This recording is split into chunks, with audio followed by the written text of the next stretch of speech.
जय श्री लक्ष्मी नारायण। दोस्तों, कैसे हैं आप सब। दोस्तों, पितृपक्ष में पड़ने वाली एकादशी को इंदिरा एकादशी कहा जाता है। इस वर्ष ये व्रत 21 सितंबर को है। हिंदू धर्म में सभी एकादशियों का बड़ा महत्व है, लेकिन इंदिरा एकादशी पितृपक्ष में पड़ती है, इसीलिए इसका महत्व अधिक बढ़ जाता है। इस दिन किए गए व्रत पूजा पाठ से पितरों को स्वर्ग की प्राप्ति होती है। आश्विन माह के कृष्ण पक्ष का ये एकादशी व्रत भगवान विष्णु को समर्पित है। जातक इस दिन एकादशी का व्रत रखते हुए श्री हरि और देवी लक्ष्मी की पूजा अर्चना करते हैं। इंदिरा एकादशी व्रत रखने से पितरों को यमलोक से मुक्ति मिलती है।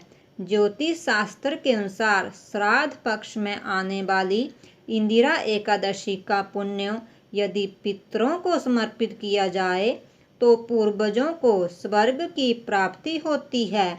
राजा इंद्रसेन ने इस व्रत को किया था। नारद मुनि ने उन्हें इस एकादशी का महत्व बताया था। इंदिरा एकादशी का शुभ मुहूर्त।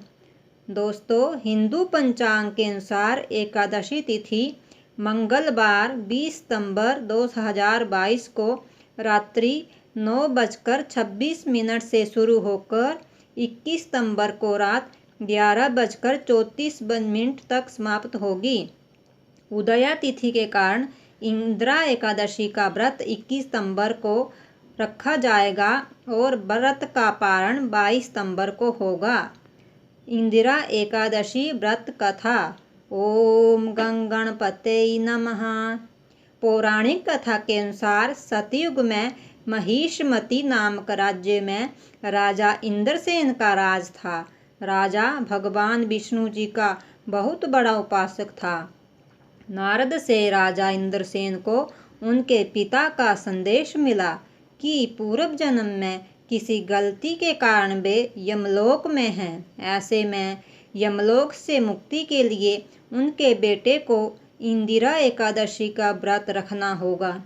तब इंद्रसेन ने नारद जी से एकादशी व्रत के बारे में पूछा। तब नारद जी ने कहा कि एकादशी तिथि से पूर्व दशमी को पितरों का श्राद्ध करने के बाद एकादशी के व्रत का संकल्प लें। नारद मुनि ने कहा कि इस व्रत के रखने से तुम्हारे पिता को मोक्ष की प्राप्ति होगी। राजा इंद्रसेन ने नारद के बताए अनुसार इंदिरा एकादशी का व्रत किया और जिस एकादशी के व्रत के पुण्य से उनके पिता को मोक्ष की प्राप्ति हुई और इसी एकादशी के पुण्य के प्रभाव से राजा इंद्रसेन को भी वैकुंठ की प्राप्ति हुई। इसीलिए दोस्तों, हम सबको अपने पितरों के मोक्ष की प्राप्ति के लिए इंदिरा एकादशी का व्रत अवश्य करना चाहिए और इसकी कथा भी सुननी चाहिए।